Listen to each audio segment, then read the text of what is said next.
श्री राधे राधे। हरे कृष्ण। दोस्तों, मनुष्य जीवन सुख दुख कष्ट आनंद से भरा हुआ है। किसी के जीवन में कभी ऐसा भी नहीं हुआ कि हमेशा वो सुख ही भोगता है, किसी के जीवन में ऐसा भी नहीं हुआ कि वो हमेशा कष्ट ही भोगता है। मुझे लगता है इस सुख दुख का बीच में एक कारण भी है, वो है स्वयं ईश्वर।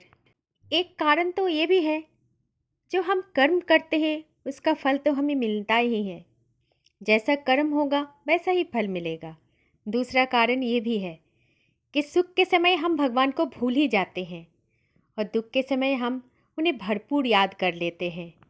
दोस्तों, एक बात तो सोचिए, अगर कोई आपसे प्रेम करे और आप उनको भूल जाएं, ऐसा तो अच्छा नहीं होता। ठीक उसी तरह हम सब भगवान के अंश हैं और इसी कारण भगवान हमसे बेहद प्रेम करते हैं, लेकिन हम सुख की आनंद में गदगद होके भगवान को ही भूल जाते हैं। इसीलिए कभी कभार दुख जीवन में आ जाए तो हम उनको याद कर लेते हैं। सुख दुख के ये घिरे हुए जीवन को एक सुंदर सी कहानी मैं आप सभी के साथ शेयर करने जा रही हूँ, जिसमें आपके जीवन में दुख तो आएगा, लेकिन आप उनको हंसते हंसते सहन कर लोगे। आप बिल्कुल भी दुखी नहीं होंगे।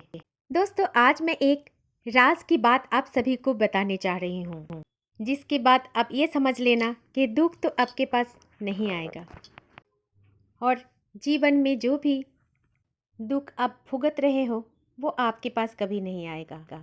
इसलिए पूरा वीडियो को थोड़ा ध्यान से सुनना। दोस्तों, आज आप सभी मेरी इस बात को ध्यान से सुनना और एक बार आजमा के देखना, आपकी दुख भी भाग जाएगा। दोस्तों, शुरू करते हैं आज की वीडियो।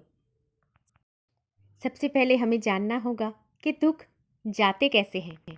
दुख और कष्ट की एक खासियत भी होती है। दोस्तों, एक बात तो आप ध्यान से और समझ लीजिए कि दुख कभी अकेला नहीं आता और जब भी हमारे जीवन में दुख का प्रवेश होता है वो भगवान को साथ ही लेकर आते हैं। दुख और कष्ट इतना भोला होता है कि उसको बिल्कुल भी कुछ पता भी नहीं होता कि उसके साथ स्वयं भगवान आए हैं, स्वयं श्री कृष्ण आए हैं।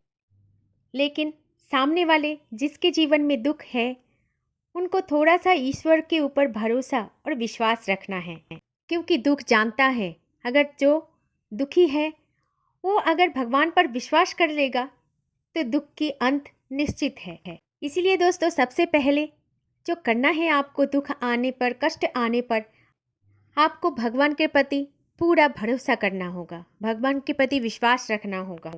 क्योंकि दोस्तों, आपकी जो मुस्कुराहट होती है केवल मात्र वही दुख का अंत कर सकते हैं और वो मुस्कुराहट तभी आते हैं जब आपको इतना पता चलता है चाहे मेरे जीवन में कुछ भी हो जाए, मेरे साथ लड्डू गोपाल है, मेरे साथ मेरा कान्हा है, मेरे साथ मेरा राधा रानी है। जब आप मुस्कुराओगे ना तो दुख कितना भी शक्तिशाली हो, जब भी वो देखेगा कि आप मुस्कुरा रहे हो, आपके अंदर विश्वास भरा पूरा है, तो वो भाग जाएगा और आप बहुत आसानी से दुख का अंत भी कर सकोगे। आज मैं आप सभी को इस बारे में कुछ बातें बताने जा रही हूँ। उसी बातों को आपको थोड़ा ध्यान से सुनना है। सबसे पहले आपको क्या करना है, भगवान पर विश्वास रखना है, श्री जी पर विश्वास रखना है। सबसे पहले आपको ये बात जानना है, हमारी जो जीवन है वो 3 अध्याय में बांटी हुई है।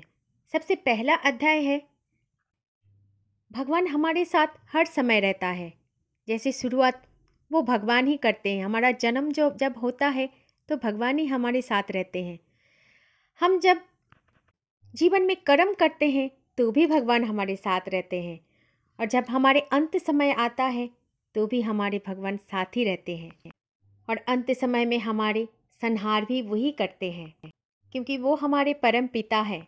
इसीलिए दोस्तों, जब भी अपने जीवन में दुख आते हैं तो एक मंत्र का उच्चारण हमेशा करते रहना। वैसे ये दुख और सुख की बात नहीं, हमेशा ये मंत्र का उच्चारण करोगे तो जीवन आनंद से भरपूर हो जाएगा।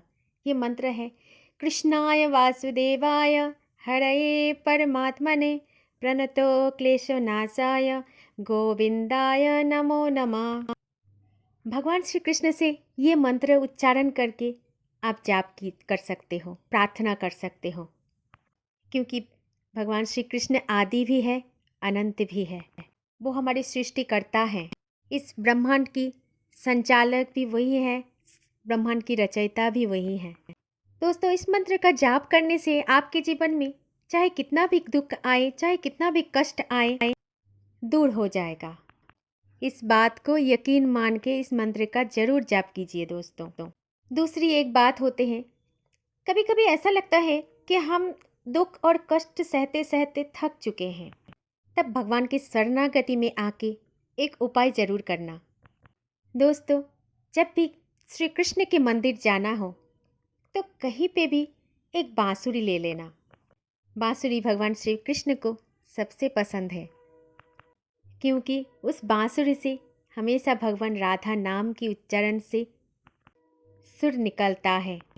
क्या आप जानते दोस्तों, भगवान श्री कृष्ण जो बांसुरी बजाते थे, उस बांसुरी से कृष्ण नाम करने से नहीं बजती थी, बस राधा नाम लेने से ही बांसुरी बजना शुरू हो जाता।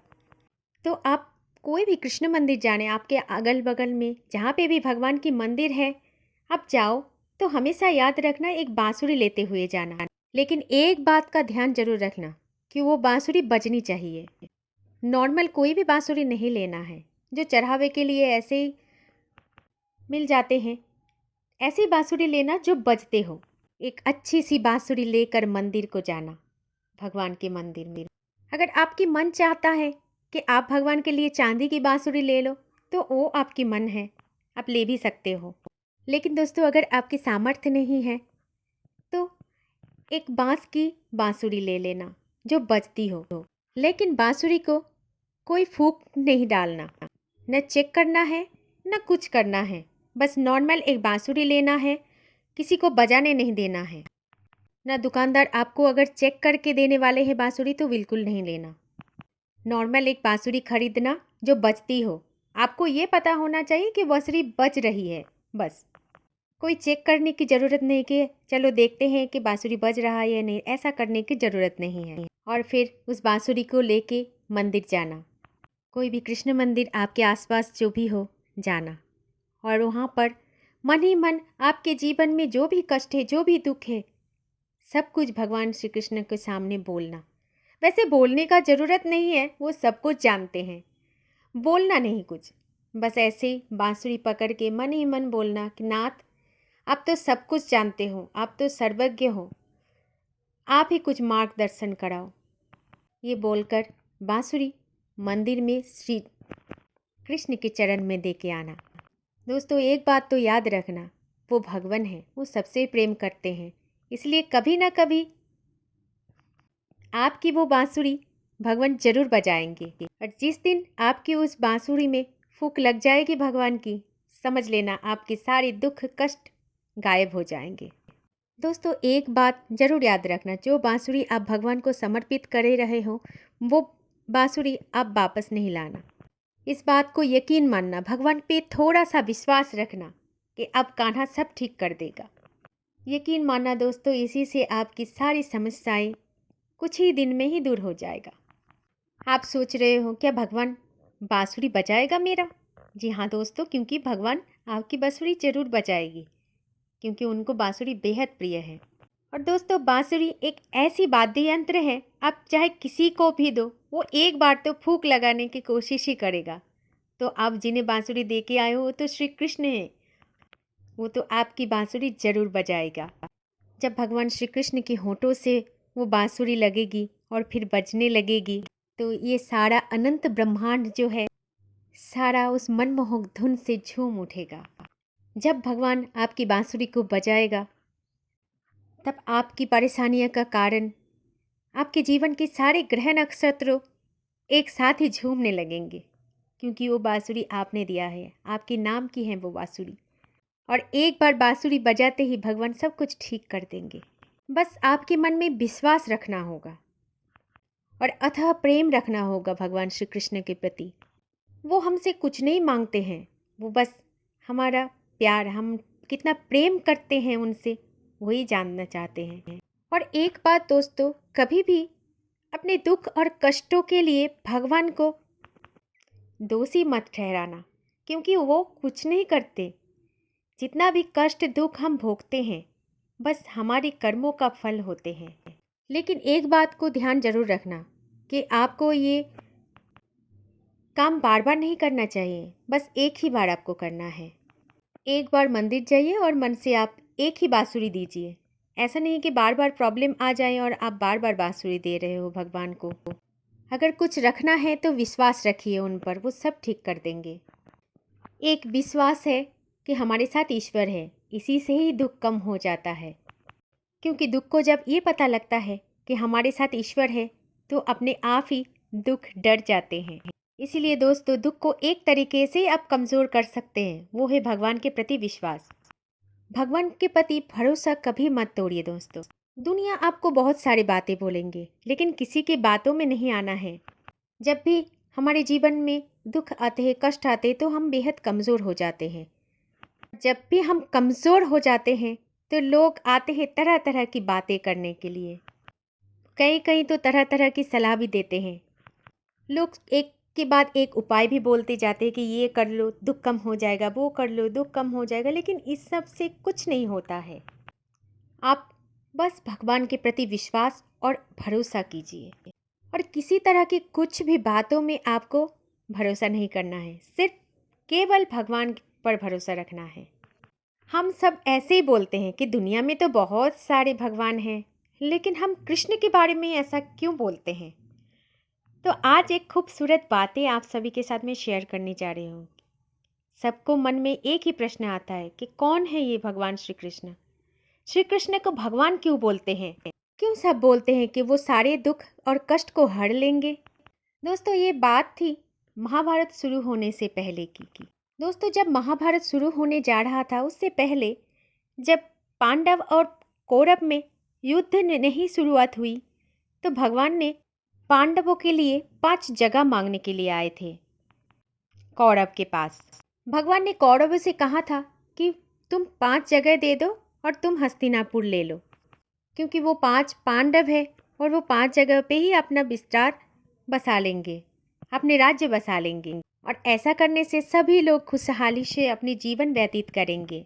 लेकिन भगवान जब ये बात कौरव से किया, तब शकुनी मामा को ये बात सहन नहीं हुआ था।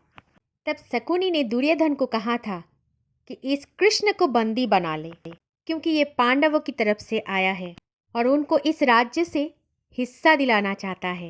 फिर शकुनी के कहने पर दुर्योधन ने भगवान श्री कृष्ण को बंदी बनाने की आदेश दिया।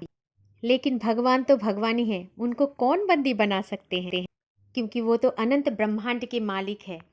उस समय पहली बार भगवान ने अपने रूप को दिखाया कि मैं कौन हूँ और तुम लोग किसे बंदी बनाने जा रहे हो। तो जब भगवान को बंदी बनाने जा रहे हैं, तब भगवान ने असली रूप दिखाया तो सब चौंक गए थे, क्योंकि भगवान को कौन बंदी बना सकता था। भगवान थोड़ा सा लीला करके और अपनी बात करके वहाँ से चले गए। जब भगवान श्री कृष्ण अपने सारे बातें कहकर चले गए, तब धृतराष्ट्र ने अपने ज्योतिषी को बुलाया और सबसे मिल करके सलाह ली कि इस समय हम लोग क्या करें, क्योंकि इसका परिणाम या तो युद्ध होगा या फिर पांडवों को 5 जगह देनी पड़ेगी। तब ज्योतिषी ने कहा कि सुयोधन जो है, सुयोधन का मतलब दुर्योधन का असली नाम। दुर्योधन तो उनके कर्मों से उन्हें नाम मिला। ज्योतिषी ने कहा कि दुर्योधन की कुंडली में राजयोग है, दुनिया में ऐसी कोई भी नहीं है जो उसको हरा सकता है। ये तो निश्चित है कि दुर्योधन ही राजा बनेगा। हे राजन, आप निश्चित तौर पर ये विश्वास रखिए कि दुर्योधन ही राजा बनेगा, इसीलिए युद्ध कीजिए। और फिर ज्योतिषी के कहने पर युद्ध शुरू हो गया। युद्ध शुरू होने पर 3 दिन बीत गए और ऐसे ही कौरव का अंत का शुरुआत हो चुका।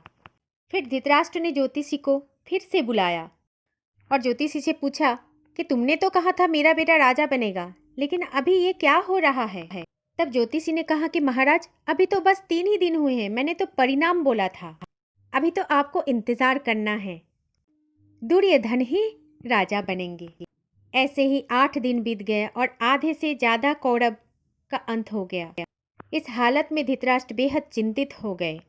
फिर से ज्योतिषी को बुलाया गया और फिर ज्योतिषी से पूछा गया कि सही तरीके से आप ये कुंडली देख के बताइए, आपने तो कहा था कि मेरा बेटा दुर्योधन ही राजा बनेगा, लेकिन आज तो 8वां दिन हो गए और आधे से ज़्यादा कौरव की अंत हो चुके हैं। अब क्या कहते हैं आप? क्या कहता है आपका ज्योतिष शास्त्र? तब ज्योतिषी ने एक बात कही। ज्योतिषी ने जो कहा दोस्तों, थोड़ा ध्यान से सुनिएगा। ज्योतिषी ने धृतराष्ट्र से कहा कि वहां पर कोई है जो समय और नियति से परे है। वहां पर कोई है जो नक्षत्र की दिशाओं को बदल रहा है। कोई तो होगा उस युद्ध में। तब विदुर ने ज्योतिषी जी को कहा कि श्री कृष्ण है वहां पर, भगवान है वहां पर, प्रभु है वहां पर। तो यही है भगवान श्री कृष्ण, जो सारे नक्षत्र, सारे ग्रहों का स्वामी है। दुनिया के सब कुछ उनके चरण कमलों के नीचे विराजमान होते हैं। जहाँ पर वो होता है वहाँ पर कुछ भी नहीं होता है, सब कुछ मंगलमय होता है। और जो वो चाहता है वही होता है। और वो कभी हमारे लिए गलत नहीं चाहता है। इस बात पे आपको विश्वास रखना है दोस्तों। इसलिए दोस्तों, हमें कहीं भी नहीं भटकना है। हमें बस उनकी चरणों में पड़े रहना है, उन पे विश्वास करना है, उन पे भरोसा रखना है। दोस्तों, आपको तो भी पता है कि महाभारत के युद्ध के बाद राजा कौन बने थे। दोस्तों, एक बात का यकीन जरूर मानना कि आप दुखी हैं, कष्ट पा रहे हैं और आपका समस्या कभी भी हल नहीं हो रहा है। आप सभी जगह से हार चुके हैं। तो आज ही एक काम कीजिए। आप अपना सब कुछ, आपके मन, आपके जीवन, सब कुछ भगवान के चरणों में रख दीजिए। पूरा समर्पित कर दीजिए अपने आप को उनके चरणों में। देखना, वो सब कुछ हर लेंगे, सब कुछ ठीक कर देंगे। आपको बस विश्वास और भरोसा रखना है कि कृष्ण है हमारे साथ, तो कुछ भी गलत नहीं होगा, सब सही होगा, सब आनंदमय होगा। एकमात्र हरि ही है जो सुख देता है और दुख को हरता है। यकीन मानना दोस्तों, आज की सारी बातें अगर आप मान लोगी तो आपके जीवन से भी कष्ट दूर हो जाएगा। श्री राधे राधे, हरे कृष्ण, जय श्री कुंज बिहारी, जय जय श्री हरिदास।